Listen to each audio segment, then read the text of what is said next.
আসসালামু আলাইকুম বন্ধুরা, সবাই কেমন আছেন? আজকে আমার হাতেই দেখতে পাচ্ছেন একটি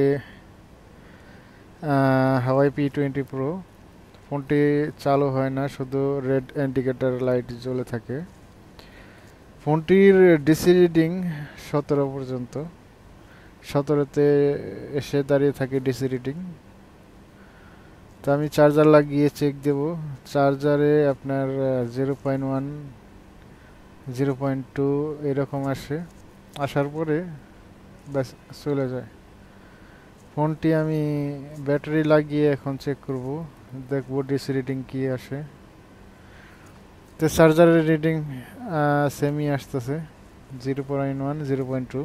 তো রেড ইন্ডিকেটর যে লাইটটা আছে এটা এখনো জ্বলতেছে। দেখতেই পাচ্ছেন বোর্ডটি অনেক ফ্রেশ, মাদার বোর্ডটা অনেক ফ্রেশ, কোনো কাজ করা হয়নি। আমার ধারণা এটা সিবিএ রিপল করলেই হয়ে যাবে, যেহেতু 17 রিডিং আসে ডিসি রিডিং। তো আমি র্যামটা ওপেন করলাম, ওপেন করে সিপিইউর উপরের যে ব্ল্যাকগুলো এটা ভালো করে ক্লিন করে নিলাম। ক্লিন করার পরে আমি সিপিইউটা উঠিয়ে মাদারবোর্ড সুন্দর করে পরিষ্কার করে নিলাম।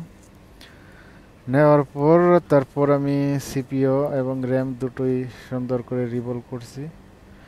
রিভলভ করার পর এই সিপিইউর স্টেনসিল আমার কাছে ছিল না, ইউনিভার্সাল স্টেনসিল দিয়ে আমি রিভলভ করছি। যাই হোক, সিপিইউ লাগিয়েছি, এখন চেক করার পালা।